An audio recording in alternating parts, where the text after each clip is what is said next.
కృప సహాయం చేయమని అయ్యా దైవ సేవకులకు మీరు తోడైన నోటికి బోరాధ్వనిగా మీరు ఉండండి. ఇడంతా ఆత్మాభిషేకము దయచేయండి. ఏ వాగ్దానం ఇస్తున్నారు దైవ సేవకుల నోట మీరు ఉంచి ఆ మాట మా జీవితాల్లో నెరవేర్చమని యేసు నామములో వినంగా పెట్టుకుంటున్నాము మా పరమ తండ్రి. ఆమేన్. ఆమేన్. వందనాలు. మరి గడిచిన నెల ఎంతో బాధాకర పరిస్థితి, ఆ పరిస్థితిని దేవుడు దాటించి నేను మహాకృప చేత మనల్ని కనికరించిన సజీవ లెక్కలో దేవుడు ఇచ్చాడు. అవునా కదా? హల్లెలూయా. సమయం అవుతుంది కాబట్టి ముందున్న వాగ్దానం కొరకు ముందుకెళ్దాం. జకరియా గ్రంథము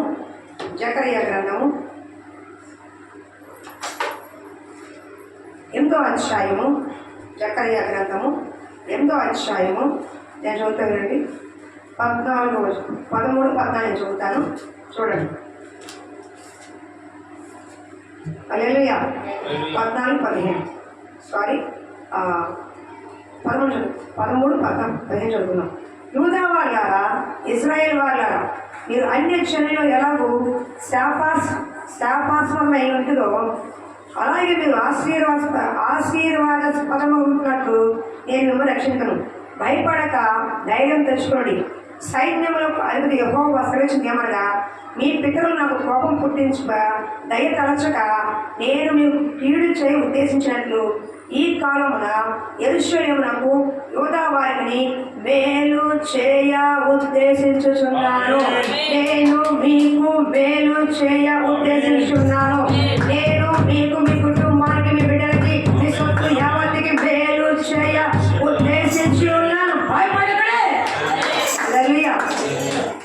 అమితులుగా ప్రేమించే మా ప్రియ పరలోక తండ్రి, మీకు వందనాలు స్తుతిస్తోత్రాలు చెల్లించుకుంటూ అయ్యా మాకు మేలు చేయ ఉద్దేశించి ఉన్నామని వాగ్దానం అయ్యా మేము పట్టుకొని ప్రార్థిస్తుండగా ఈ వాగ్దానం నెరవేర్పు మాకు దయచేయండి. ఈ వాగ్దానం నెరవేర్పు నేనేం చేయాలో, ఎలా ఉండాలో మాకు నేర్పించి ఈ రోజు మొదలుకొని మా జీవితంలో జరగని కార్యాలు ఏమైనా ఉంటే సంఘటన జీవితంలో ఇమీడియట్గా గొప్ప మేలుతో తృప్తిపరచమని, వాళ్ళకి మేలు చేయడానికి ఈ ఆలోచన యావత్తు వారు దయచేయమని యేసునామములో అడుగుచున్నాము తండ్రి. ఆమేన్. హల్లెలూయా. అమ్మ కాసేపు శ్రద్ధ కాదండి. సౌండ్ లేని దయచేసి చేయొద్దు. ఎవరు మాట్లాడద్దు. రికార్డింగ్ అవుతుంది. దయచేసి మాట్లాడద్దు. కాసేపు ఉంటే నేను కొంచెం ముందుకెళ్ళ అవకాశం. నేను వాక్యం సిద్ధపడడానికి అక్కడ 3 రోజుల నుంచి ఏం మాట చెప్పాలి అని అనుకుంటూ బైబిల్ తిరగేస్తున్నా. కానీ నాకు అసలు చాలా మాటలు కనపడుతున్నాయి, కానీ నా హృదయం టచ్ అవ్వట్లా. కానీ గత రాత్రి ప్రభావ నేను కూర్చొని తెల్లారితే నేను వాగ్దానం చెప్పాలి, మరి బిడ్డలకి ఏమందించాలి, నాకు సహాయం చేయను. మాట ఇస్తే తప్ప నేను చేయలేను. నువ్వు మాట ఏదైనా నాకు మనసులో పెడితే దాన్ని పట్టుకుని ఏదైనా దాన్ని ముందుకెళ్ళడానికి నాకు అవకాశం ఉండదు ఇవ్వలేదని చెప్పి రాత్రి 11 గంటల టైంలో నేను కూర్చొని ఈ బైబిల్ తిరగేస్తున్నప్పుడు నాకు ఈ మాట కనపడింది. ఏం మాట అంటే, మేలు నేను నీకు యెరూషలేము వారికి, యూదా వారికి మేలు చేయ ఉద్దేశించిన. ఇక్కడ దానికంటే ముందు మేలు చేయ ఉద్దేశించి ఉన్నాను. ఇది వాగ్దానం. ప్రభువా నువ్వు నాకు మేలు చేస్తా అని చెప్తావు కదా అని మీరు చాలా ప్రార్థన చేయండి. కానీ ఇంకో మాట చెప్తున్నారు, మేలు చేయ ఉద్దేశించి ఉన్నాను. అంతకుముందు ఇశ్రాయేల్ వారికి, యూదా వారికి కీడే జరిగింది. కీడులోనే ఉన్నారు, శాపగ్రస్త బ్రతుకులో ఉన్నారు, అభివృద్ధి సమృద్ధి లేకుండా ఉన్నారు. కానీ ఇప్పుడు వాళ్ళని తప్పించి దేవుడు అంటున్నాడు, ఇక మీద మీకు నేను మేలు చేయాలనుకుంటున్నానయ్యా అంటాడు. ఒక వ్యక్తికి ఏదైనా ఇవ్వాలంటే హృదయంలో ఉద్దేశం ఉండాలి. ఇవ్వాలి అన్న ఉద్దేశం ఉండాలి. నీకు పెట్టాలి అన్న ఉద్దేశం ఉండాలి. నీకు ఏదైనా పని చేయాలన్నా ఉద్దేశం కలిగి ఉండాలి. నీతో కూడా ఎక్కడికి రావాలన్నా హృదయంలో ఉద్దేశం కలిగి ఉండాలి. ఏ ఉద్దేశం లేకుండా మనం ఏ పని చేయలేం. ఏ ఉద్దేశం లేకుండా మనం ఎక్కడికి వెళ్ళలేం. ఏ ఉద్దేశం లేకుండా ఒక వ్యక్తికి ఒక చీర బట్టలు కానీ ₹1 సహాయము చేయలేం. అలాగే దేవుడు ఉద్దేశపడుతున్నాడంట మన పట్ల. ఆనాడు యెరూషలేము వాసుల పట్ల ఎలా అనుకున్నాడో ఇప్పుడు కూర్చున్న మీ పట్ల అన్నాడు. ఇప్పటి వరకు మీరు కీడు అనుభవించారు, బాధల్లో ఉన్నారు, కష్టంలో ఉన్నారు, శాపగ్రస్తముగా ఉన్నారు, ఇరుకుల్లో ఉన్నారు, ఇబ్బందుల్లో ఉన్నారు, వేదనలో ఉన్నారు. ఇక మీట ఇప్పటి నుంచి ఈ మాసం నుండి నేను మీకు మేలు చేయ ఉద్దేశించి ఉన్నాను. నేను మీకు మేలు చేయబోతున్నాను. హాని చేస్తానంటే ఎవరైనా మేలు చేస్తానంటే సంతోషం వేస్తాను. దేవుని మనసు బహు జాలిగా మనసు. ఎవరి మనసు? ఆయన అంత కఠిన స్వభావం కలిగిన దేవుడు కాదు. ఎందుకని ఈ మాట చెప్పాడంటే ఆ ముందు చూడండి ఒకసారి. అంతకుముందు ఎలా ఉన్నారు? 10. ఆ దినముల ముందు మనుషులు కూలి దొరకకుండాను, పశువులపై బాడికి దొరకపోయాను, తన పని మీద పోవడానికి శత్రు పెంచని ఎవలేకను ఏదైనా ఒకరి మీద ఒకరు చెప్తున్నది. అయితే పూర్వ దినముల్లో నేను ఈ జనులు శేషించిన వారికి విరోధి అయినట్టు ఇప్పుడు విరోధిగా ఉండను. అంటే దేవుడు అంటే ఎలా ఉన్నాడంట? వారికి యూదా వారికి యెరూషలేముకి ఎలా ఉన్నాడంట? విరోధి. చెప్పండి, చూడండి, విరోధి. మీకు ఈ వాగ్దానం, ఈ మాటలు అర్థమవుతుంటేనే వాగ్దానం అర్థమవుతుందా? దేవుడు మేలు చేస్తానని చెప్పట్లా, మేలు చేయ ఉద్దేశించి ఉన్నాం. అర్థమవుతుందా? ఆ పూర్వ దినాల్లో, అంతకుముందు దినాల్లో మీరు శాపగ్రస్తంగా ఉన్నారు. మీ పంటలు పండలేదు, మీకు సరైన సంపాదన లేదు, భయంకర స్థితిలో ఉన్న ఆ స్థితుల్ని బట్టి నేను విరోధిగా ఉన్నాను. కానీ ఇప్పుడు మీకు విరోధిగా నేను ఉండను. ఇక బిడ్డ నేను మీకు మేలు చేయాలని కోరుకుంటున్నాను అంటాడు దేవుడు. ఎందుకని వాళ్ళు ఎలా ఉన్నారు? దేవుడు మాట వినక ఏ స్థితిలో ఉన్నారు? హగ్గై చూడండి, హగ్గై వెనకాల చూడండి. హగ్గై 1వ అధ్యాయము అక్కడ రాసి ఉంటుంది వివరంగా. 1 చదువుకుందాం, నేను చదవను కానీ ఎవరైనా ఇంటికి చదువుకోండి. అక్కడ 3 మాటలు చెప్తున్నాడు. ఏమని?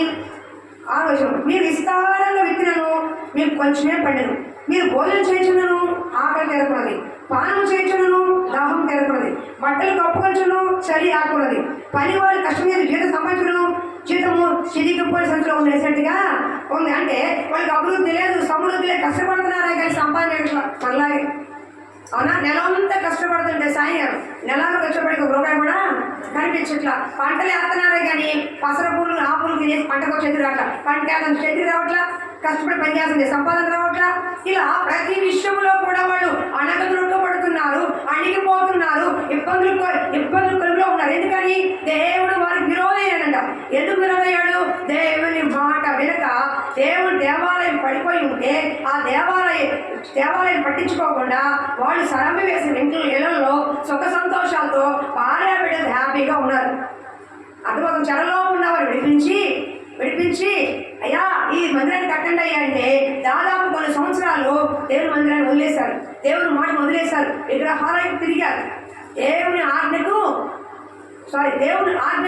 వాళ్ళు దూరం అయిపోయారు. అంటే దేవుని ఆజ్ఞకు తిరుగుబాటు చేసి వాళ్ళైనారు. అంటే దేవుని మాటకు లోపడకుండా అవిధేయులైన పరిస్థితి బట్టి ఈ పరిస్థితి వాళ్ళకి వచ్చింది. దేశాలు 28 స్పష్టంగా రాసుంటాడు, నువ్వు నా ఆజ్ఞలు పాటిస్తే ఈ 14 వచ్చిన ఆశీర్వాదాలు మీకు వస్తాయి, నా ఆజ్ఞలు పాటించకపోతే ఈ 15 వచ్చిన శాపాలు మీకు వస్తాయి. ఒకటే మాట, దేవుని మాటకు మనం లోపడ్డామా తిరించబడతాం, దేవుని మాటకి తిరుగుబాటు చేసామా అడగకపోవడం. ఇదే మాట.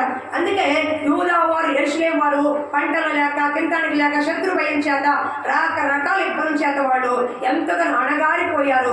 ఎందుకంటే దేవుడే వాళ్ళకి విరోధి అంటే శత్రుయ్యాడు. ఏ శత్రువు అని మన మీదకి వస్తే ప్రభువా అని అంటాం. అవునా? పక్కన దెబ్బలాడికి వస్తే ప్రభువా, అయ్యా వాళ్ళు బలమైన వాళ్ళ ప్రభువా, అధికారం ఉన్నవాళ్ళు, డబ్బు ఉన్నవాళ్ళు ప్రభువా, నేను లేనివాడిని లేనిదాన్ని నన్ను కాపాడు ప్రభువా అని వెళ్ళిపోవచ్చు. అవునా కాదు? అంటే ఏంటి? మనకంటే బలవంతులు బాగా ఉన్నవాళ్ళు ఎవరు వచ్చారనుకోండి, ఆ శత్రువు కింద లెక్క, వాళ్ళు మనం లెక్కలో అప్పుడు ఏం చేయాలా? ప్రభుత్వం వెళ్ళిపోతాం. కానీ ఇక్కడ దేవుడే శత్రువు అయిపోయాడు. అంటే మీరు నా మాట బొత్తిగా తెలియలేదు, నాకు ఇష్టమైన కార్యాలు చేశారు, మందిరం పాడై ఉండగా దాన్ని పట్టించుకోకుండా ఇష్టానుసారంగా ఉన్నారు అని చెప్పి దేవుడు జకర్యా గ్రంథంలో మొత్తం చరిత్ర మనకు అర్థమవుతుంది. వాళ్ళు దేవుడికి విరోధంగా ఉన్నప్పుడు దేవుడు అంటున్నాడు ఈ మాట ప్రేమతో. జకర్యా 1వ అధ్యాయం చూడండి, 3వ వచనం ఉంటుంది. సైన్యములు కలిపి యెహోవా సెలవిచ్చింది ఏమనగా, మీరు నా తట్టు తిరిగినట్లా నేను మీ తట్టు తిరుగుదును అని సైన్యములు కలిపి యెహోవా సెలవిచ్చున్నాడు. దేవుడు ఏమంటున్నాడంట? మీరు నా తట్టు తిరిగితే నేను మీ తట్టు తిరుగుతాను. అంటే వాళ్ళు దేవుని తట్టు తిరిగారా లేదా? ముందు లేదు. దేవుని ఎడల భయభక్తులు లేవు, దేవుని పట్ల విధేయత లేదు, దేవుని పట్ల కృప లేదు, దేవుని పట్ల హృదయం లేదు. కాబట్టి దేవుడు విరోధిగా ఉన్నాడు. ఇప్పుడు దేవుడు జాలి మనసు చేసుకుని కనికర సంపద దేవుడు అంటాడు, మీరు నా తట్టు తిరిగితే మీరు పడుతున్న ఇబ్బందులకి, పడుతున్నటువంటి కష్టానికి, నష్టానికి మీరు నా తట్టు తిరిగి తిరిగితే నేను మీ తట్టు తిరుగుతాను అంటున్నాడు. దాంట్లో దేవుడు మనకి ఏ మేలు చెయ్యాలని ఆశపడుతున్నాడో నేను 3 కార్యాలు చెప్తాను. ఏ విషయాలు మనకి దేవుడు మేలు చేయబోతున్నాడు అంటే, మేలు చేయాలనుకుంటున్నాడు. ఇప్పుడు వరకు నీకు మేలు కాగా, ఇప్పుడు వరకు నీకు కష్టంగానే ఉంది, బాధగానే ఉంది, అనుకున్న కార్యం జరగట్లా, నాకు మేలు వస్తుంది పోతుంది, ఎప్పుడో ఒకసారి మేలు కలుగుతుంది, కానీ నెలంతా కూడా బాధతోనే దుఃఖంతోనే అయిపోతుంది అనుకున్నా మన జీవితాల్లో ఇక మీద ఆయన మేలు చేయ, నీ పట్ల ఆయన మేలు చేయ ఉద్దేశించుకుంటూ ఉన్నాడు. కానీ నీకు మేలు చేయాలి అంటే, నేను ఉన్నతంగా నిలబడాలంటే మనం చేయాల్సిన 3 కార్యాలు చేయాలి. ఆయన 3 కార్యాలు మనం చెప్తున్నాడు. అదే 3 కార్యాలు మన ఈ వాగ్దానం జరగాలంటే మనం కూడా ఆయన తట్టు తిరిగే వారంగా ఉండాలి. ఇప్పుడు వరకు ఆయన తట్టు తిరగలేదేమో, మనుషులు చూస్తున్నామేమో, అధికారులు చూస్తున్నామేమో, వాళ్ళని చూస్తున్నామేమో. ఇప్పుడు నీ ముఖము దేవుని తట్టు తిప్పు, నీ యొక్క హృదయాన్ని దేవుని తట్టు తిప్పు. అర్థమవుతుందా? నీ మనసుని వాళ్ళ వైపు వెళ్ళడం కాకుండా యథార్థ హృదయంతో దేవుని తట్టు తిరిగితే అప్పుడు మేలు చేయ ఉద్దేశాలన్నీ దేవుడిని ఇప్పుడు తెలిపిస్తాడు. హల్లెలూయా. మొట్టమొదటి ఏ మేలు మనం చేయబోతున్నాడో టక్కటక్కని చెప్పేస్తాను. జకర్యా ఎంత ఉంటుంది? జకర్యా గ్రంథం అక్కడి నుంచే ఇది 3 సంవత్సరాలు చదువుకుంటాక నాకు ఈ వాగ్దానం కొద్దిగా 4 మాటలు నాకు అందుకే అర్థం చేసుకోండి. జకర్యా 8వ అధ్యాయం 3వ వచనం ఎక్కడెక్కడ ఉన్నాయి ఎన్ని? యెహోవా సెలవిచ్చిందేమనగా, నేను సీయోను నుండి మరలా వచ్చి యెరూషలేము నివాసం చేతును. హల్లెలూయా. కింద 5 చదువు, 5 చదువు. ఆడపిల్లతో నిండును. హల్లెలూయా. అప్పటి వరకు మొట్టమొదటిగా దేవుడు నీకు చేసే గొప్ప మేలంటే నీ జీవితంలో, నీ కుటుంబంలో ఒక సంతోషము, సమాధానం ఇవ్వబోతున్నాడు. ఇప్పటి వరకు జరిగిన కీడును బట్టి, జరిగినటువంటి ఆపదను బట్టి, అపాయాలను బట్టి, ఇబ్బందులు బట్టి, శ్రమలు బట్టి, కష్టాలు బట్టి నీ ముఖంలో సంతోషం లేదు, నీ కుటుంబంలో సంతోషం లేదు. కానీ ఇక మీట దేవుడు నీ యొద్దకు వచ్చి నివాసం చేసినప్పుడు నీ కుటుంబంలో ఒక సంతోషం కనబడతాడు. డబ్బు అన్నీ కొనుక్కోవచ్చు, కానీ సంతోషాన్ని కొనుక్కోలేము. ఈరోజు నా సినిమా చూస్తే 3 గంటల సంతోషం, మళ్ళీ బాధ మామూలే. సీరియల్ చూస్తే 1 గంట సంతోషం, మళ్ళీ బాధ మామూలే. ఈ బారికి వెళ్తారు, అంతా గుడ్డ వేసుకుంటారు, వాళ్ళకి 1 గంట రోజు సంతోషం, మళ్ళీ బాధ శ్రమలే. అవునా? ఈ లోకంలో ఏది కూడా శాశ్వతమైన సంతోషం లేదు. దేవుడే సంతోషానికి కారణముంటుడు. నిజమైన నవ్వు రావాలంటే ఎవరివ్వాలి? ఎంత కష్టంలో కొందరు ఉంటారు, ఎంత కష్టంలో నవ్వుతూ ఉంటారు. ఎలా ఉంటారు? వాళ్ళకి పిడిపడి నేర్పడేస్తారు, పక్కన హీగా నవ్వుతానే ఉంటారు. మనకు తెలుస్తుంది వాళ్ళకి కష్టం ఉందని, మనకు తెలుస్తుంది వాళ్ళ ఇంట్లో బాధ ఉందని, మనకు తెలుస్తుంది వాళ్ళ ఇంట్లో ఎంతో బాధ ఉందని. అయినా సరే ఏమంటారు? మొహంలో నవ్వు ఉండదు. నిజంగా అన్యులైనా క్రైస్తవులైనా ఎవరైనా సరే కన్నులు అలాంటి వాళ్ళు. వాళ్ళు బాధలు లేవని కాదు, పైకి చూపించుకోలేక, చెప్పుకోలేక బాగున్నామంటే బాగున్నాను అమ్మాయి. మనల్ని ఏమైనా అడిగారు బాగున్నామని, ఏ బాగుందిరా, అది అయిపోయిందిరా, అది అయిపోయిందిరా, ఇది అయిపోయిందిరా, అది అయిపోయింది, ఇదని చెప్పుకోవడం ఒక అంశం. అవునా? అది సంతోషం వస్తుందా?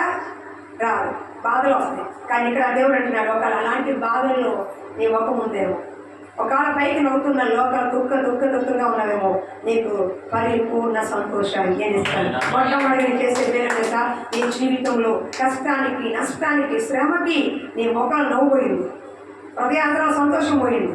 ఎన్నాళ్ళు అయిపోయిందో కుటుంబంలో సంతోషం కలిగి, ఎన్నాళ్ళు అయిపోయిందో హృదయాంతరంగా నవ్వుకొని, ఎన్నాళ్ళు అయిపోయిందో నీ కుటుంబంలో ఒక సంతోషం వాతావరణం చూసి మరలా కోల్పోయిన ఆ సంతోషాన్ని గొప్ప పేరుగా దేవుడుకుంటున్నాడు. హల్లెలూయా.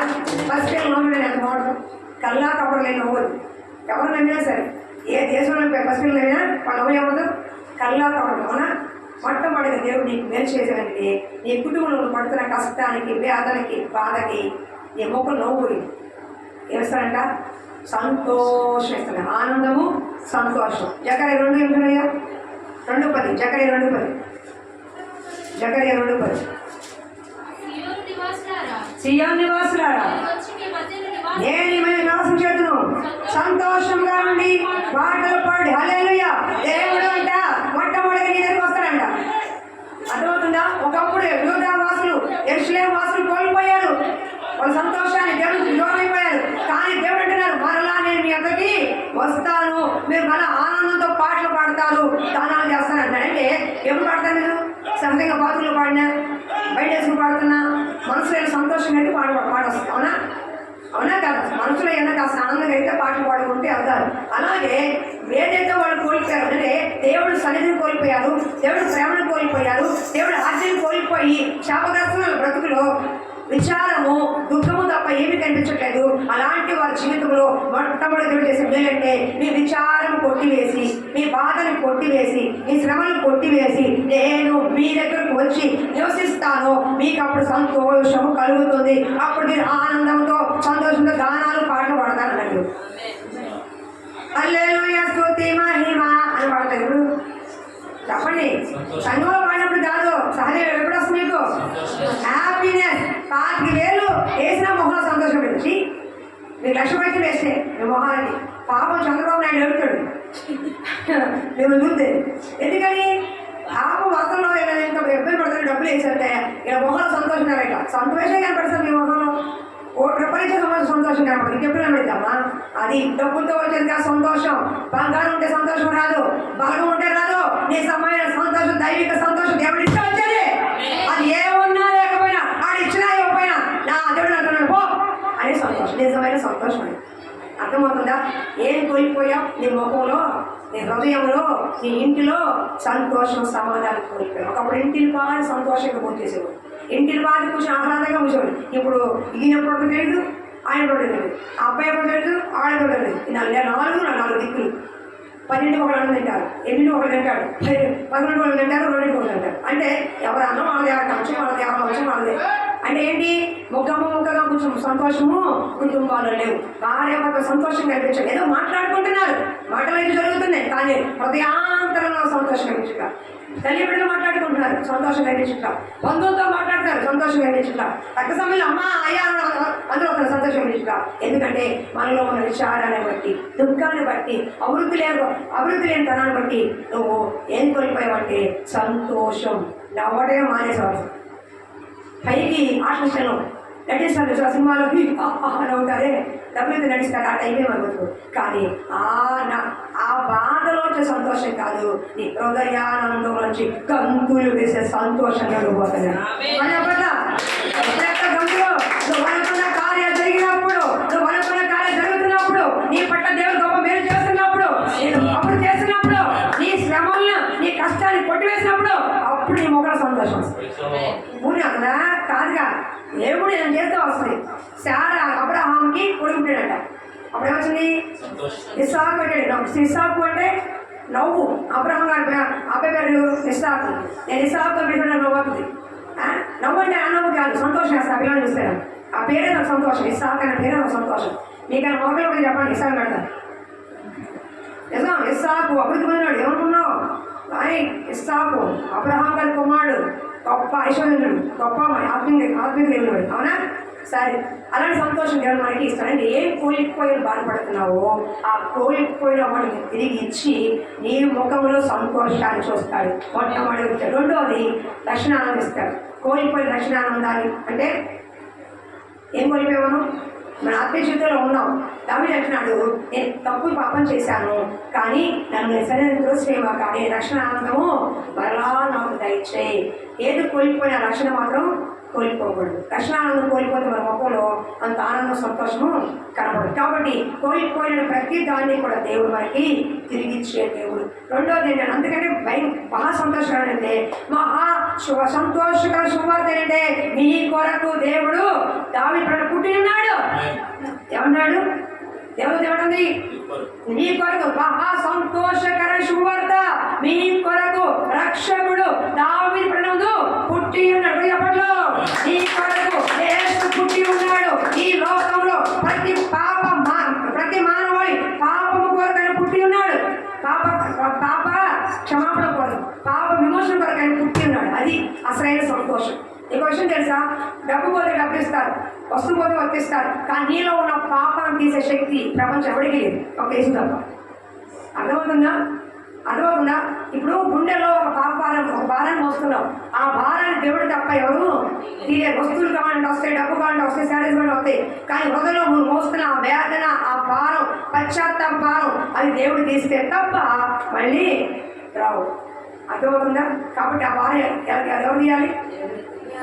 ఎక్కడో 2 ఏళ్ళు మోతున్నాడు దావీదు. కానీ ఒక దినం వచ్చేసింది, వెళ్ళాడు మందిరంలోకి, సాష్టాంగం ప్రార్థన చేశాడు. హృదయంలో భారం అంతా కూడా ఇప్పుడు ఎప్పుడు ఏమైపోతుందో, ఎవరు చూస్తాడో, ఏమైపోతుందో నా భయం అంతా కూడా ఒక్కసారిగా భారం ఇది హృదయ భారాన్ని దేవుడు తీసేసి సంతోషిస్తాడు. అంటే పాప భారాన్ని తీసి సంతోషిస్తాడు. నీ హృదయంలో మోస్తున్న నీ భర్తకు తెలియకుండా, బిడ్డకు తెలియకుండా, మరి కుటుంబం ఎట్లా, ఈ పరిస్థితి ఎట్లా, ఎలా ముందుకెళ్తుందని లోపల ఆవేదన పడుతున్న నీ హృదయ భారాన్ని కూడా దేవుడు తీసివేసి నీకు సంతోషాన్ని తిరిగిస్తాడు. ఆయన నీ పట్ల మేలు చేయ ఉద్దేశించున్నాడు. దాంట్లో ఒక పాయింట్ ఏంటి, ఏమేమి చేస్తాడంటే, ఏమి సంతోష సమాధానం కోల్పోయావు నీ కుటుంబంలో, తిరిగి దాన్ని పొందుకుంటావు. హల్లెలూయా. మొదటి సంతోషం మాకు డబ్బులు కావాలనుకుంటే కాదు, డబ్బులు వచ్చేస్తుందా? ఉదాహరణ మీకు ₹1 ఇచ్చి ఎడలో పడక ఎలా చూద్దాం సంతోషంగా, నీళ్ళు లేవు, తిండి లేవు, ₹1 డబ్బు కనపడుతుంది, బంగారం కనపడుతుంది, శుభ్రంగా నువ్వు కావాల్సిన డబ్బు ఉంది, కావాల్సినంత డబ్బులు ఉన్నాయి, ఎడాలో పడేసాం తీసుకెళ్ళి, నీకు ఆకలి వేస్తుంది. డబ్బు తింటావా, బంగారం తింటావా, ఏం తింటావా? మరి ఆహారం ఎంత సంపాదన, ఎంత పిడికిరానో పడాల్సిందే. కాబట్టి డబ్బు, ఆస్తి అవన్నీ కూడా కొంతవరకు పనిచేస్తాయి, అన్ని పనిచేయి. కానీ సంతోషము, నిత్య సంతోషము మన ఆయన రాకడ వరకు, మన పోగ వరకు పనిచేస్తున్నాడు. కాబట్టి ఆ సంతోషం సమాధానం ఎవరివ్వాలి? దేవుడు ఇవ్వాలి. అప్పుడు కొడుకు చూసినప్పుడు 25 ఏళ్ళ కొడుకుని చూసినప్పుడు గొప్ప సంతోషం కలిగింది. ఆ రాత్రి అంతా కష్టపడే పేదరికి యేసు ప్రభు మాట చెప్పిన కలిస్తే గొప్ప చేపలు గొప్ప సంతోషం కలిగింది. అర్థమవుతుందా? దేవుడు నీ పట్ల మేలు చేస్తే నీ కుటుంబంలో సంతోషం వస్తుంది, నిన్ను చూసి అనేక సంతోషపడతారు. హల్లెలూయా. చూడడానికి వెళ్ళిపోతుంది, టైం అవుతుంది. చూడండి అమ్మా. హల్లెలూయా.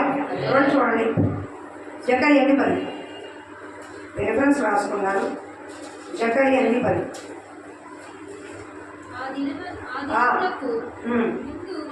ఆ దినములకు ముందు. హల్లెలూయా. హల్లెలూయా. రెండోది, దేవుడు ఆ దినముకంట ఏమంట? హల్లెలూయా. చెప్పండి ఒకసారి, చదవండి.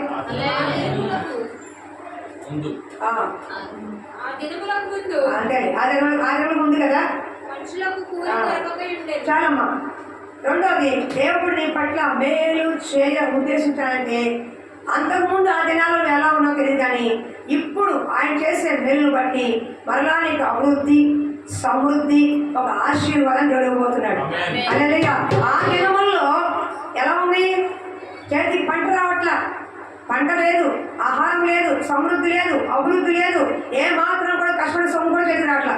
అంటే భయంకరమైన ఆ దినాల నుంచి ఇప్పుడు చెప్తున్నాను, ఆ దినాలు మరలా మీకు ఇవ్వకుండా, సంవత్సరం తినేసిన పంట మరలా మీకు నేను తిరిగిస్తాను అన్నట్లుగా దేవుడు అంటున్నాడు. ఏ అభివృద్ధి కోల్పోయావో, ఏ సమృద్ధి కోల్పోయావో, ఏ ఆశీర్వాదం కోల్పోయావో, ఏ ఒక్క ఆస్తిపాటు కోల్పోయావో నీకు మరలా నేను తిరిగిస్తాను అన్నాడు. అర్థమవుతుందా? ఆ దినాలను కోల్పోయావు. ఆ దినాల్లో కీడు దినాలు. అవేంటి కీడు దినాలు? ఏమంటారు కానీ కీడు దినాలు అంటారు. ఏమంటారు? అభివృద్ధి సమృద్ధి అవకాశాన్ని కీడు దినాలు అంటారు. ఆ దినాలు తీసేవయ్యా, ఇప్పుడు చెప్తున్నాను, ఆ దినాలు పక్కన పెట్టేసాయి. ఇప్పుడు నేను నీకు మేలు చేయ ఉద్దేశించాను కాబట్టి నేను నిన్ను ఆశీర్వదిస్తాను, నేను సమృద్ధిస్తాను. ఏదైతే కోల్పోయావో, ఏది నేను బాధపడవు అవన్నీ కూడా నీకు ఇస్తాను. ఏమేమి అన్నాడు? సంవత్సరం తిరిగేసిన పంటని నీకు మరలా తిరిగిస్తాను. నా చెవులకి అన్నాడు సిగ్గుపడరు. ఏ విషయాలను సిగ్గుపడ్డావో, ఏ విషయం తలదించుకున్నావో, ₹1 కూడా లేదురా, ఎందుకు పనికిరాడా అన్నవాళ్ళ ముందు తలెత్తాడు. అర్థమవుతుందా? అన్నవాళ్ళ ముందు తలెత్తుతాడు. ఏది లేదని బాధపడుతున్నావో ₹10 తీసి నలుగురిలో ఖర్చు పెట్టలేని పరిస్థితి, ఒకరికి ఇంటికి వస్తే కట్టలేని పరిస్థితి, ఒక దగ్గరికి వెళ్తే ఇవ్వలేని పరిస్థితి, ఇలా భయంకర ఆ స్థితిగతుల నుంచి, ఆ దినాల నుంచి నీకు దేవుడు మేలు చేసి మళ్ళా అభివృద్ధిలోకి, సమృద్ధిలోకి 10 మంది పెట్టే స్థానంలోకి తిరిగిస్తాడు. హల్లెలూయా. హల్లెలూయా.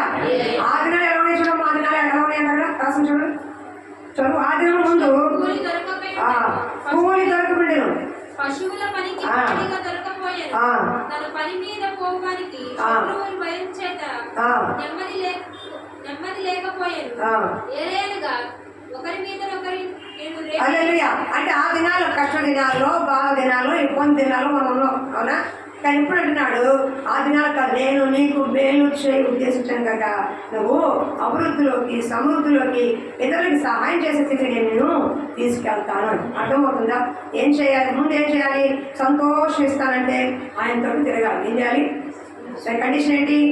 నీ కుటుంబంలో ఏం కోల్పోయేదానికి ఇచ్చి సంతోషపడ్డాడు. కానీ దానికి ఏం మనం ఆయన కట్టు తిరగాలి. దేనికి దేవుడి దగ్గర నుంచి దూరం అయిపోయి తెలుసుకొని మరలా దేవుడి సన్నిధికి రావాలి. అప్పుడు మీరు నా ఎద్దుకు వస్తే నేను మీ ఎద్దుకు వస్తాను. నువ్వు ఎంత పెడితే నేను అంత పెడతాను అంటారు. ఆయమ్మ ఎంత పెడితే నేను ఎంత పెడతాను. ఎంతసేపు మనం తీసుకుంటా కూర్చున్నాం అనుకో, ఎవరు పెట్టాడు? ఎవరు అని చూసావా? నా ఎద్దుకు మీరు నన్ను ప్రేమించు వారిని ప్రేమిస్తాను, నన్ను విసర్జించు వారిని విసర్జిస్తాను. అలాగే ఈ అమ్మ ఎంత పెట్టింది, ఆయన ఏం చేస్తుంది? అంత పెట్టింది. అవునా కదా? ఎప్పుడు తీసుకోవడమే కాదు, ఇవ్వడం నేర్చుకోవాలి. కాబట్టి ఆయన తట్టు మీరు తిరగాలి. ఏంటంటే నీకు దేవుడు నీ కుటుంబంలో ఒక మేలు సంతోషం వస్తుంది. నీ కుటుంబంలో బాధలు పోయినప్పుడు, శ్రమ పోయినప్పుడు, దుఃఖం పోయినప్పుడు, నీ భర్త వల్ల బిడ్డల వల్ల పడుతున్న బాధలు పోయినప్పుడుగా సంతోషం వచ్చేది. అవునా కదా? అప్పుడే సంతోషం. ఆ సంతోషాన్ని దేవుడు నీకు ఇస్తానన్నాడు. అది గొప్ప మేళా కదా? నీకు డబ్బు ఇచ్చేవాళ్ళు ఉన్నారు, శారీ ఇచ్చేవాళ్ళు ఉన్నారు, పెట్టే అన్నం పెట్టేవాళ్ళు ఉన్నారు. కానీ నీ హృదయంలో బాధ తీసేసి నీకు సంతోషించేది ఎవరు? ఒక దేవుడు తప్ప. అవునా? జక్కయ్య పైన కూర్చున్నాడు యేసుప్రభుని చూడటానికి. ఆయన చక్కగా వచ్చి జక్కయ్య దిగన్నాడు, సంతోషం దిగాడంట. యేసుప్రభు చూడటానికి ఎక్కినాడు. ఏకంగా స్వయంగా ఆయన ముందు నిలబడింది. యేసుప్రభువే ముందు నిలబడితే ఆయనకు అంత సంతోషం అనిపించింది. ఆయనకి సువార్త చెప్పలా, ఏం చెప్పలా, నువ్వు పాపని కూడా చెప్పలా. ప్రభువా నేను ఎవరి దగ్గర న్యాయంగా తీసుకున్నానో ఇచ్చేస్తానయ్యా. చక్కయ్యకి అంత సంతోషం కలిగిందని దేవుడు చూసినప్పుడు మీరు ఆదివారం కొత్తగా మీ మొహం వదలగా వెళ్ళాడు. ఎందుకని? జక్కయ్య హృదయము దేవుడి తట్టు తిరిగింది. ఒకప్పుడు అన్యాయస్తుడు, అక్రమంగా ఉన్నవాడు, ఇలా వడ్డీగా వ్యాపారం చేసినవాడు, నా డబ్బులు పోతే తట్టప్పుడు తీసాడే అని కాదు తెలియనోడు. ఇంకా చెప్పాలంటే అలాంటి భయంకరమైనటువంటి ఉన్న వ్యక్తి ఈ రోజున ఎవరి దగ్గర తీసుకుంటే 4 గంటలుగా నేను ఇచ్చేస్తానయ్యా, ఏ పాపం దగ్గర ఉండకూడదయ్యా అని తనకు తానుగానే మారు మనసు దేవుడి దగ్గర పొందుకున్నాడు. ఎంత గొప్ప అండి! హృదయం ఎంత సంతోషం అండి! నీకు సంతోషం ఇంకా అర్థం కాదు. నీకు సంతోషం అంటే టీవీ కొనుక్కుంటే సంతోషం, డబ్బు ఇచ్చే సంతోషం, ఎవరు పెడితే సంతోషం, ఆ సంతోషం ఎత్తుకుంటున్నారు. కానీ దైవిక సంతోషం మీ ముఖాలు కనిపించట్లేదు. కాబట్టి ఇక మీరు నిజంగా సంతోషాన్ని అనుభవించండి. నిజం పెట్టే పండుగ దండగా ఎవరు ఎంతకాలం పెడతారు? మహా చంద్రబాబు గారు 10 ఇచ్చాడు. నెలలు ఎక్కడ? నెలలు అయితే ఎవరు పనికాలి పనికాలి తింటారు, కొడుకున్నా టీవీ కూర్చుంటారు అంతే. తొందరగా మన దేశం అప్పటికే బాగుండు, అప్పుడు ఎన్ని కడుగుతున్నాము అంటే మహా అయితే ఒకసారి వేసాడు అంతే. అవునా? ఒకసారి వేసాడు ప్రభుత్వ పరంగా. కానీ జీవితకాలం ఉన్నాడు కదా. అవునా కదా? అట్లాగే అల్పమైన దానికోసం దేనికి మీరు ఆశించదు. అలా ఆశ పెడితే నిరాశైనప్పుడు నీకు సంతోషం రాదు. ఉన్నా లేకపోయినా ఎప్పుడైతే నీ హృదయంలో నీకు ఆ దేవుడు ఉంటాడో, అంటే దేవుడు నీ హృదయం నివాసం చేస్తాడో, అప్పుడే నిజమైన సంతోషం నీ ముఖాల్లో కనబడుతుంది. అర్థమవుతుందా? నాకు శిఖరాలు ఉంటాయి, పకాలు ఉంటాయి, అన్నీ ఉంటాయి. కానీ ఏది ఉన్నా లేకపోయినా నా హృదయంలో దేవుడు చూడించాడు కాబట్టి కాస్త పోషణ తీసుకుని పక్కబడతాడు. ఇంకా ఆలోచించాను, మనం నవ్వుకుంటూ వెళ్ళిపోతాను. నేను దాని గురించి ఆలోచన ఏడుతా ఉండి ఎదురు చెడగొట్టి మొహం ఏడుతుంది, రోగాలు అవుతాయి. అదే దేవుడు స్తోత్రం అయింది పని అక్కడ అయిపోయింది అంతే. మనం చూసుకుంటే అమ్మయ్య సంతోషంగా చదువు అంతే. ఎందుకంటే హృదయంలో ఉన్నారు, దేవుడు వాక్యం ఉంది, ఆయన వాక్యం నాకు ఆధారమైంది. నిజమైన సంతోషం ఆయన మనకి ఇచ్చేవాడు. మరి నీ మొక్కలు ఎందుకు రావడం సంతోషం? ఎందుకు రావట్లేదండి? ఎందుకంటే హృదయంలో ఆయన చోటు ఇవ్వలేదు. జక్కయ్యకున్న సంతోషం నీకెందుకు రావట్లా? జక్కయ్య రక్షణ పొందుకున్నాడు కదా, మానవ పొందుకున్నాడు కదా, ఇంకా మీరు రక్షణ పొందుకున్నారు కదా. ఈ నేలలో కూడా మీకు సంతోషం కలగట్లేదంటే మీ హృదయంలో మార్పు లేదు. మీరు ఆయన తట్టు హృదయాన్ని తిప్పలేదు, ఇంకా మారు మనసులోకి ఎప్పుడైతే దేవుడు ఉన్నాడనే మనసు కలుగుతుందో దైవిక సంతోషం మనకు వస్తుంది. యెహోవా ఇచ్చును, యెహోవా తీసుకుని ఎవరిని పోదేవారి అన్నాడు. ఇవ్వండి జస్ట్ లైక్ దట్. మామూలుగా పోయిందా? మనం 10,000 పోతే మామూలు 10,000 పోయింది బాబో అని అడుగుతాం. ఆయనకి ఆస్తి పోయింది, పిల్లలు పోయారు, కొడుకులు పోయారు, కుమార్తెలు పోయారు, సంపద పోయింది, పరువు పోయింది, మర్యాద పోయింది, గౌరవం పోయింది, ఆస్తి ఆవిడ పడవ పోయింది, పక్కన పోవాలి పక్కన. ఇన్ని నష్టాల్లో కూడా యెహోవా ఇచ్చడం, యెహోవా తీసుకోవడం ఒకటేమాట. దేవుడు ఇచ్చాడు, దేవుడు ఇస్తాడు అంతే. ఎంత జస్ట్ లైక్ దట్ ఒక మాట చెప్పినంతే. మనం ఏదైనా ఒకరు పోతే గుళ్ళు బాదుకుంటాం. అది దైవిక సంతోషం అనేది సార్. ఏది ఉన్నా లేకపోతే దేవుని యందు ఆనందించలేదు. దేవుని సంతోషం యెహోవా యందు ఆనందించు వారికి బలము కలిగి ఉంటారంట. అర్థమవుతుందా? సంతోషము డబ్బులో ఉండదండి, బంగారంలో ఉండదు. మనం డబ్బు ఉంటే మనం అవసరం తీరుతుంది అంతే, డబ్బు ఉంటే అవసరం తీరుతుంది అంతే. కానీ నిజమైన సంతోషం దేవుళ్ళో ఉంది. నువ్వు ప్రార్థించి చూడు, సంతోషం వస్తుంది. నీ గుండెల్లో ఉన్న భారాన్ని దింపి చూడు, సంతోషం వస్తుంది. ఒక వ్యక్తికి ఒక స్వరం చెప్పుడు, సంతోషం వస్తుంది. ఆ వ్యక్తి మారినప్పుడు సంతోషం వస్తుంది. ఆ వ్యక్తి నీ వల్ల మందిరంలోకి వచ్చి వాటి మీద బలపడనే సంతోషం వస్తుంది. అది నిజమైన దైవిక సంతోషం అంటే. అంతేగాని అల్పమైన వాటి కోసం ఆయాస పడదు. కానీ లోకపరంగానే సంతోషం ఆయన ఇస్తాడు, దైవికంగా కూడా ఆయన ఇస్తాడు. ఈ సంతోషం సమాధానం దేవుడు ఇస్తూ వచ్చాయి. కాబట్టి ఈ ఒక 9 మాసాల జీవితంలో ఇలాంటి ఆనందానికి సంతోషానికి దూరమైపోయి ఉంటే ఈ 10వ మాసంలో ఎక్కడ నిజమైన ఆనందానికి దూరమైపోయే సంతోషానికి మరలా నీకు గొప్ప మేలు కదని ఇవ్వబోతున్నాడు దేవుడు. హల్లెలూయా, హల్లెలూయా, హల్లెలూయా. రెండోది ఏం చెప్తున్నాను? రెండోది ఏం చేయాలి? ఆయన తట్టు నీ మనసుని తిప్పాలి. అదేనా? రెండోది ఏంటి? అక్కడ ఆ దినముల్లో కీడు దినములుగా, నష్టపోయిన దినములుగా, శ్రమపడిన దినముల, ఇబ్బందిగా దినముల, ఒక రూపాయి కూడా చూడలేని దినాలు ఉన్నాయి. కానీ ఇక్కడ వచ్చేప్పటికి ఏమవుతుంది? నీకు మేలు చేయ ఉద్దేశం. కాబట్టి మీరు ఎలా ఉంటారంటే చూడండి, ఆ దినం ముందు ఎలా ఉంటారు చూడండి. 12 సమాధాన సూచిక ద్రాక్ష చెట్టు ఫలమిచ్చును, భూమి పండును, ఆకాశం నుండి మంచుకును, ఈ జన్లో శేషించిన వారికి వీరనికి స్వాస్థ్యముగా ఇస్తును. హల్లెలూయా. ఆ దినముల్లో పంట లేదు, అభివృద్ధి లేదు, సమృద్ధి లేదు, కీడు దినాలు అయిపోయాయి. కానీ ఇప్పుడైతే నేను మీకు మేలు చేయబోతుంది కాబట్టి మీ భూ పంట సారవంతం అవుతుంది. కోల్పోయిన మీ ఆస్తిపతి దేవుడికి ఇస్తాడు, కోల్పోయిన ఆనందాన్ని ఇస్తాడు. రెండోది ఏంటి? ఆహారాన్ని సమృద్ధిగా ఇస్తాడు. అంటే శ్వాస అంటే ఏంటి? ఆస్తి. యెహోవా మనకి స్వాస్థ్యంగా ఉంటాడంట. ఏం కోల్పోయి బాధపడుతున్నావు తిరిగి మళ్ళీ నీకు దేవుడు తన మేలుతో నేను తృప్తి పరిచి నీకు ఇస్తాడు. అర్థమవుతుందా?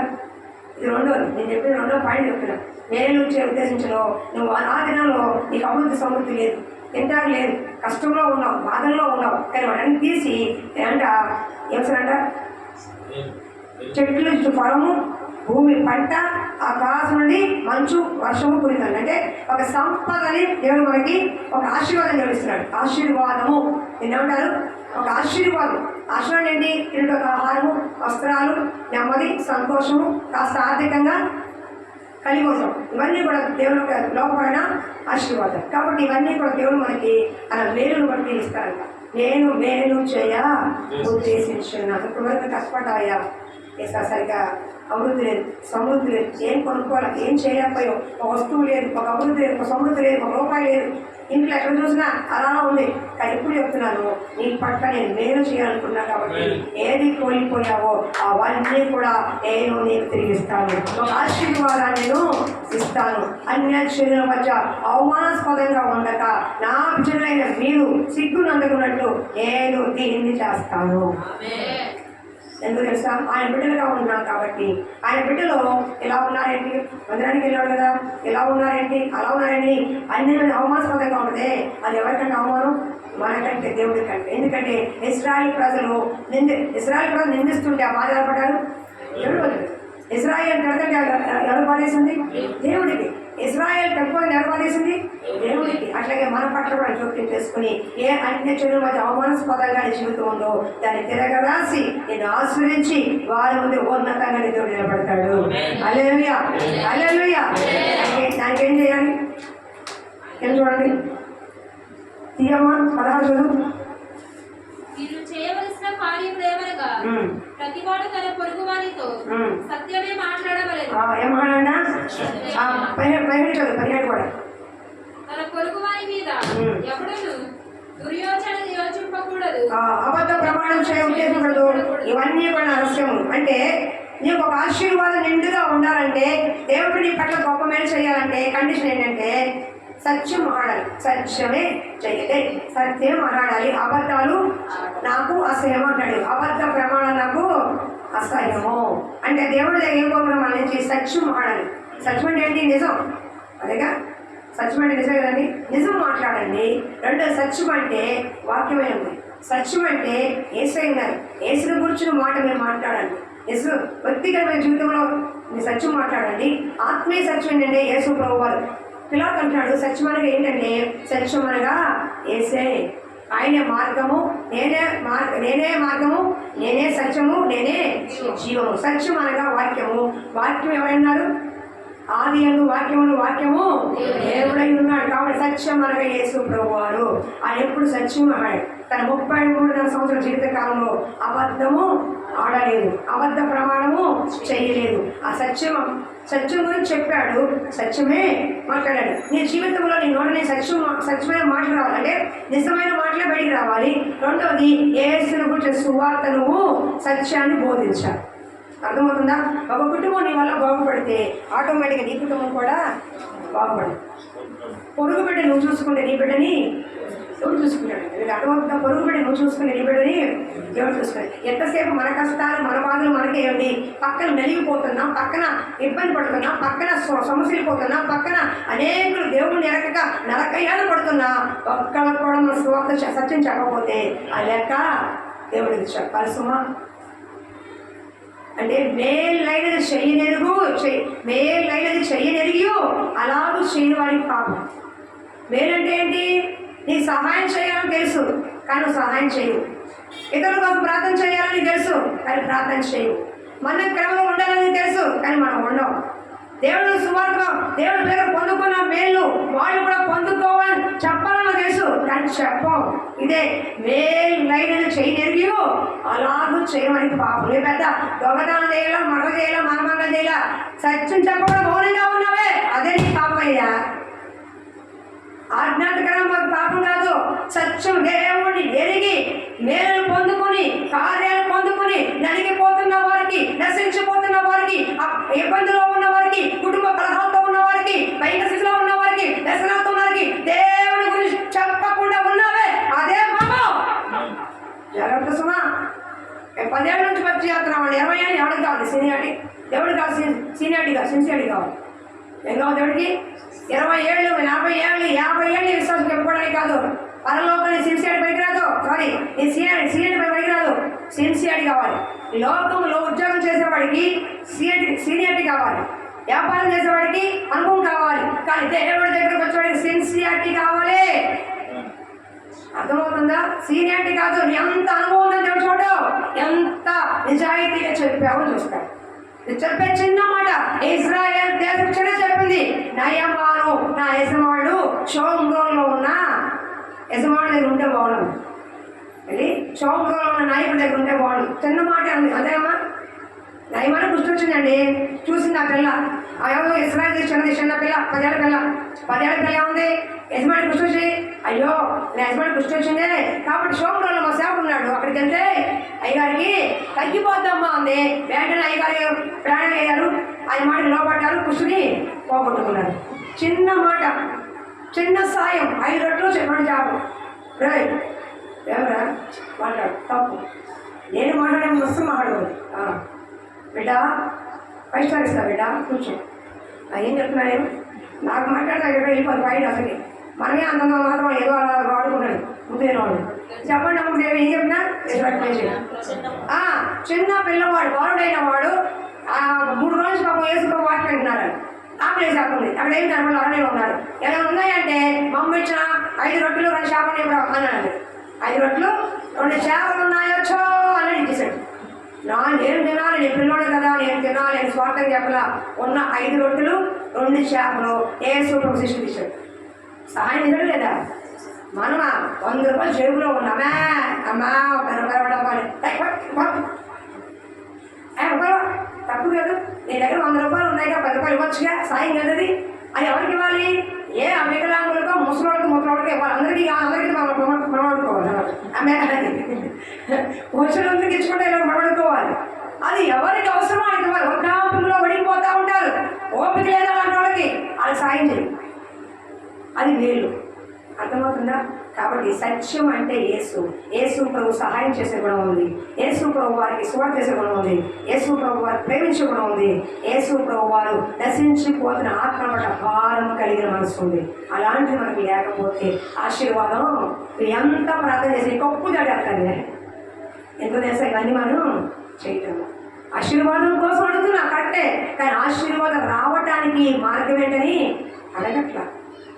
ఆశీర్వాదం నన్ను ఆశీర్వదించయ్యా, నా కుటుంబాన్ని ఆశీర్వదించయ్యా అని చెప్తున్నావే కానీ ఆ ఆశీర్వాదం రావటాన్ని నేను చేయమంటే అప్పుడు వాళ్ళు చేసా ప్రార్థన. అబ్రహాముని దేవుడు ఆశీర్వదిద్దాను అన్నాడు. బాబు ఎట్లు చూస్తున్నావు నువ్వు? ప్లీజ్ కళ్ళు ఎనబడతాయి అసలు ప్రార్థనలో దీర్ఘకాలం వెళ్ళిపోతున్నాను. చూస్తాడు ఏం చెప్తున్నాను? 2 ఎక్కువలు పట్టమ్మా పెడదాం చూస్తా ఉంటాడు. 2 ఎక్కువలు పట్టకపోతే పోయింది, అయిపోయింది, ఇలా అయిపోతుంది. పాడి సమానండి నశించిపోతున్న ఆత్మ పట్ల భారం కలిగిన వాడు. మరి ఇవన్నీ చేయకుండా అబ్రహాం ఆశ్రదిస్తాను అన్నాడు. వచ్చాడు, రాగానే దించాడా? అబ్రహాం పరీక్షించి అప్పుడు ఆశ్రయించాడు. ఒక ఆశీర్వాదం కావాలంటే దాని వెనక షరతు ఉంటుంది, ఒక ఆజ్ఞ ఉంటుంది. దేవుడు పరీక్షలు అబ్రహాం పరిశీలించి అప్పుడు ఇచ్చాడు కొడుకుని. ఏ సేవలు పరిశీలించి అప్పుడు అధికారాన్ని ఊరు ఇక్కడ మన మాత్రం ఇట్లా వచ్చి ల్యాండ్ వస్తే నువ్వు మనం ప్రార్థన చేయము, మనం సహాయం చేయము, మనం ఎవరికి సుమారు చేయము, ఎవరికి బ్లెస్సింగ్ మాత్రం గొప్ప తప్పక చేయాలి. కొందరు ఆశ్రయించుకోవా అప్పుడు అంటాడు, ఓ బుద్ధి లేని దానా నేను ఎప్పుడో తినేసాలనుకున్నా, నువ్వేం చేస్తున్నావు? నా పని చేయట్లేదు అని అంటాడు. ఆశీర్వాదాలు కామా షరతులు. అర్థమవుతుందా? దేవుడు బ్లెస్సింగ్ చేయాలంటే 2 ఉంటాయి. 1 విధేయత చూస్తాడు. నేను బ్లెస్ చేయాలంటే విధేయత చూస్తాడు. 2 శ్రమంలో పరీక్షిస్తాడు. శ్రమ కట్టుకుని నిలబడతావు లేదా? 2 ఆశీర్వాదం యోగు పొందుకున్నాడు. కట్టుకుని నిలబడి అలా ఇబ్బందుల కొలుములో శ్రమల కొలుములో పుట్టములో వేయబడ్డాడు యోగు. మనమే పారిపోయాడు. బాబో నీకు నమస్కారం బాబు, ఏ బాధలు ఏంటి, ఈ కష్టం ఏంటి, ఏసు లేదు గీసు లేదు, నాకొద్దు బాబో అని పారిపోయాడు అని నిలబడ్డాడు. కాబట్టే యోగుని చెప్పుకుంటున్నాం. కాబట్టి శ్రమలు వచ్చినప్పుడు ఎట్లయినా నువ్వు నిలబడితే ఆశీర్వాదం నీకు వస్తుంది. ఎలాంటి ఆశీర్వాదం? నీ భూ పంట గర్వ పంట అంటారా? కాదు, ఏమంటారు? గర్వ అంటారు. ఏమంటారండి? కాదయ్యా, గర్వ పొలాన్ని ఏమంటారు? అది అర్థం కావట్లా. నీ భూఫలము గర్భఫలం. నేను నాకన్నా నీ భూఫలము క్షమించండి, నీ భూఫలము, నీ గర్భఫలము, నీ కుటుంబము ఆశ్రయించబడుతుంది. ఇప్పుడు కరెక్ట్. నేను స్తోత్రం అనుకుని నేను ఇష్టం సరి చేయండి, పర్వాలేదు. నేను చెప్పుకోవడం కాదు. ఒకవేళ బలిపడ నుంచి ఏదైనా తెలియక ఏదైనా ఒక మాట వచ్చినా అది సందర్భంలో అడిగైనా చెప్పండి, నేను నేర్చుకుంటా. ఎందుకంటే తెలియదు నేర్చుకోవడం తప్పేం లేదు. మన దగ్గర నెత్తుంది వెళ్ళిపోతుంది. సరేనా? అర్థమైందా? నీ భూఫలము, నీ గర్భఫలము, నీ పంట అన్నీ తీసుకోవద్దు. కానీ ఒకటి, నీ దేవుడని యెహోవా నీకు ఇచ్చిన ఆజ్ఞలను పాటించు. మనం అదే పట్టుకుంటాం.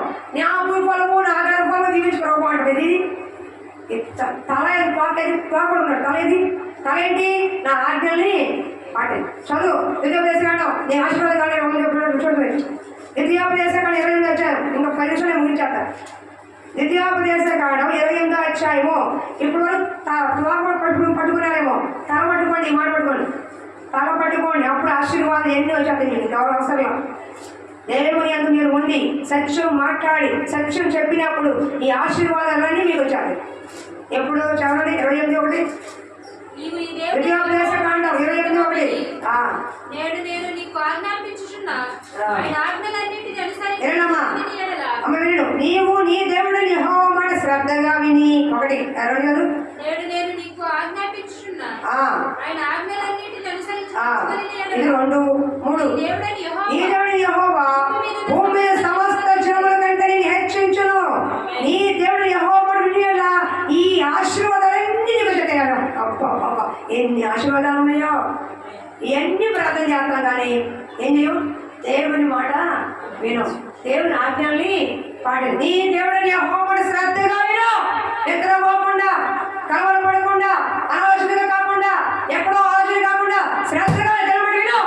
విన్న నువ్వు దేవుని వాక్యాన్ని పాటించు. 2 ఫస్ట్ విను, వేదన పాటించు.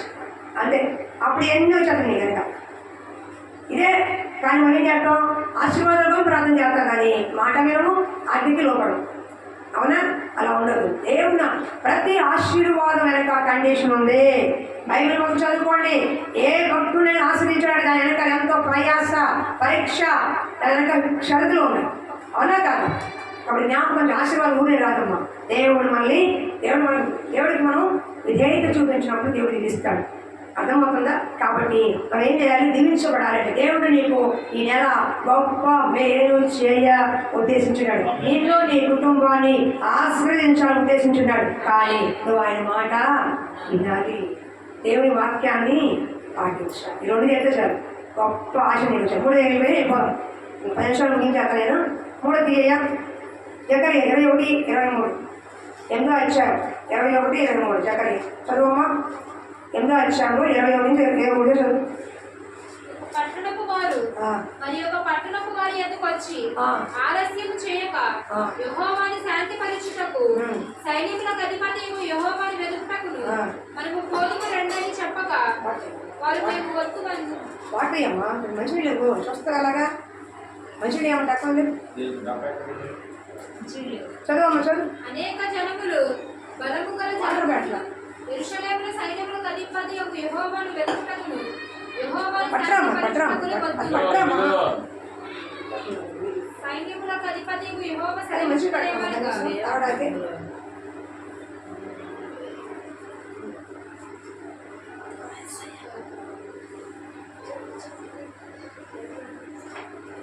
మంచినీళ్ళు లేకపోతే చెప్పాలమ్మా, అంతేకాని గొంతు పట్టేదాకా ఏం చేస్తారు? ఎందుకు చెప్తున్నా, కఠిన మనసు ఉంటే నేను దీవించబడలేదు.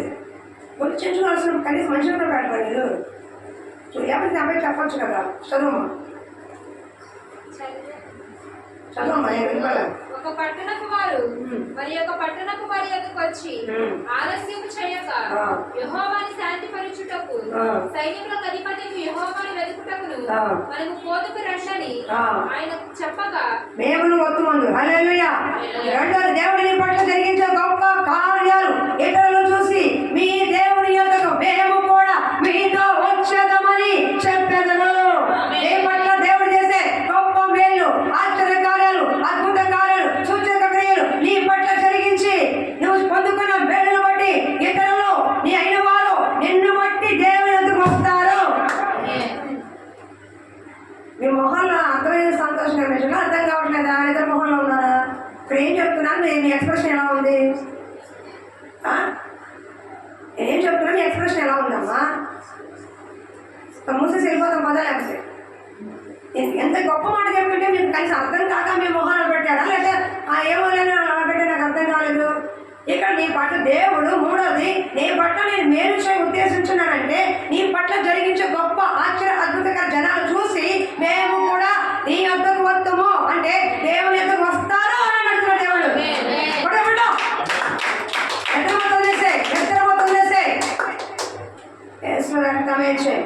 గొంతు చించుకుని నేను మాట్లాడతాను, గొంతు అంత రెప్పు కొడుతుంది. ఇద్దరు మొహాలు వేసుకుని కూర్చుంటే నేను ఎవరు చెప్తున్నాను? నాకు వద్దాను. ఏం చెప్తున్నా ఇక్కడ? నీ పట్ల జరిగించు, నీ పట్ల జరిగే గొప్ప కార్యాలు. ఎప్పుడు జరుగుతాడు దేవుడు? ఎప్పుడు వస్తాడు? ఇప్పుడు నీకేదో మేలు జరిగితేనే వస్తాడు. అమ్మా ఇప్పుడు ఉదాహరణకి చౌపతి మా మధ్య హాస్పిటల్లో ఉన్నారు. వాళ్ళు ఆ డాక్టర్ చెప్పారు, ఈయన ఇక అయిపోయిందమ్మా, 24 అవర్స్లో అయిపోతాము తీసుకెళ్ళన్నారు. అలాంటి పరిస్థితుల్లో ఎవరో ప్రార్థన చేశారు. దేవుడు కృపను బట్టి కోలుకున్నాడు, దేవుడు కృపను బట్టి లేచాడు, దేవుడు కృపను బట్టి సజీవులుగా ఉన్నాడు. అప్పుడు ఆయన చెప్తారు, దేవుడు బతికించాడమ్మా, దేవుడు మా పట్ల గొప్ప కార్యం చేశాడమ్మా, దేవుడు మా వాళ్ళని బ్రతికించాడు అన్నప్పుడు వాళ్ళు ఒక ఇబ్బందుల్లో ఉన్నప్పుడు అదే సిచ్యువేషన్లో వాళ్ళు ఏం చేస్తారు? మీతో పాటు మందిరానికి దేవుడికి వస్తారు. ఇదిగో నీ భర్త బ్రతికించిన దేవుడు మా కోసం ప్రార్థన చేయండి, మా కొడుకు కోసమో, మా కూతురు కోసమో, భార్య కోసమో, పిల్లల కోసమో, లేకపోతే మా బంధువుల కోసమో ఇలా హాస్పిటల్లో ఉన్నారు, వాళ్ళతో ప్రార్థన చేయండి అమ్మా అని ఎవరు వస్తారంట? మీ దగ్గరికి. ఎక్కడికి? ఫస్ట్ మీ దగ్గరికి వస్తారు. అప్పుడు వాళ్ళు జరుగుతుందని వస్తారు. దేవుడు నీ పట్ల జరిగించే కార్యాలు నీ చుట్టుపక్కల వారికి, నీ అయిన వారికి, ఈ పేటలో ఉన్న వారికి అనేకులు చూసి ఎదుకు వస్తారు. అర్థమవుతుందా? అర్థమవుతుందా?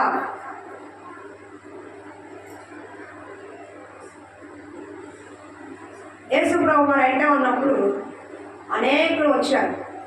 వచ్చినప్పుడు పక్షవాయువులను తీసుకొచ్చారు. పక్షవాయువులను తీస్తే కప్పు దాటి తీసుకురావడం ప్లేస్ కూడా లేకుండా ఆ కప్పు తీసి దింపారంట. ఆయన వెంటనే నీ పాపాలు క్షమించబడ్డాయి పర్వతం వెళ్ళిపోను కానీ ఆయన వెళ్ళిపోయాడు.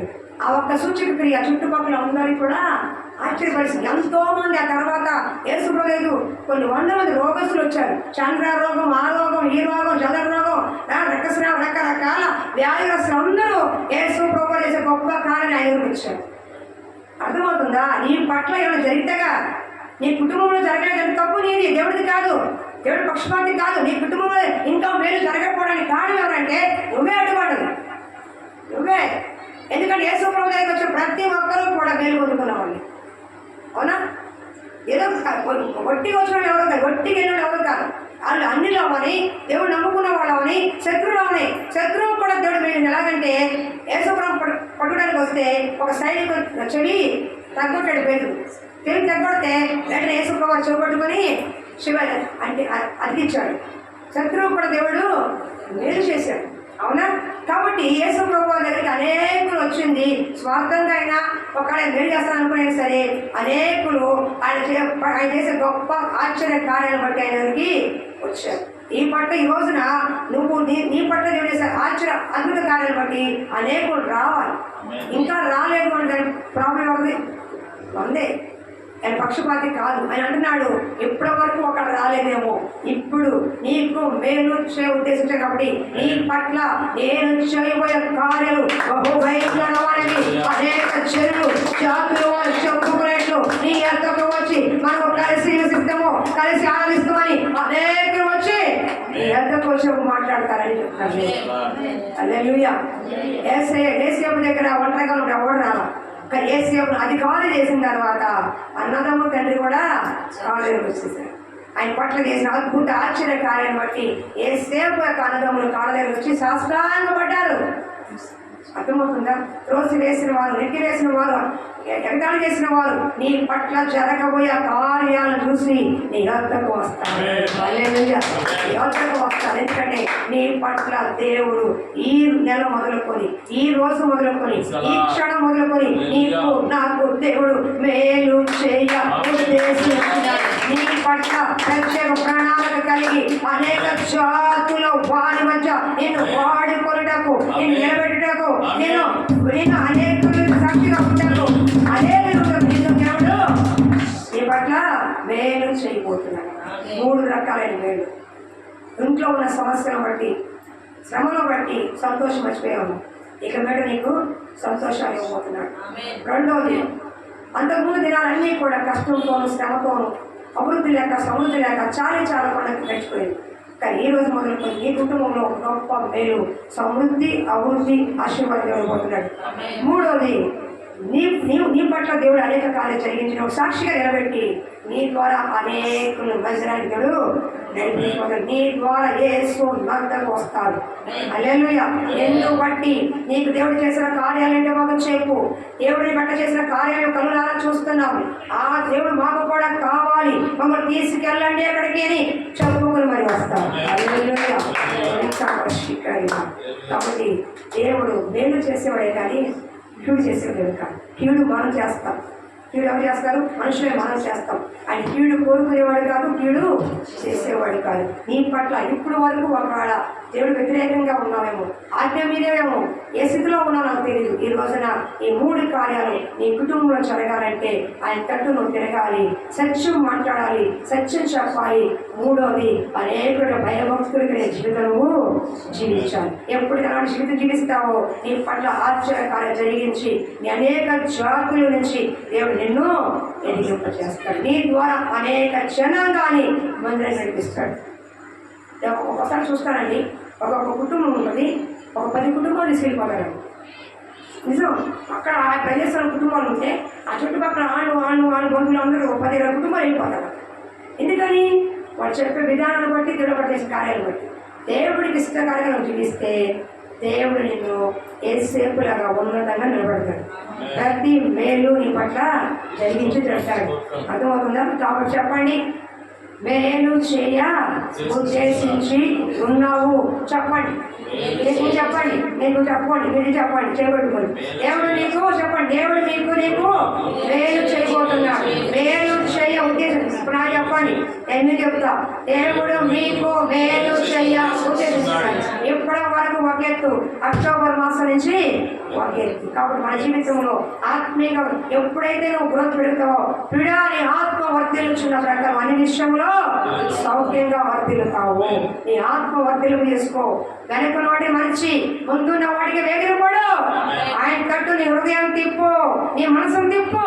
ఏం కోల్పోయావో పశ్చాత్తాపం దగ్గర అప్పుడు నీ జీవితం గొప్ప సంతోష సమాధానం ఇస్తాడు. ఎప్పుడైతే సత్యం చెప్పు, సత్యం కూడా నిలబడు. అబద్ధాల దగ్గర, మోసం దగ్గర ఎవరో 10 రూపాయలు ఇస్తారని దేవుని అమ్మేసే కార్యం చేయొద్దు. సత్యం కొరకు నిలబడు, సత్యం బోధించు, సత్యం కొరకు సాక్షిగా నిలబడు.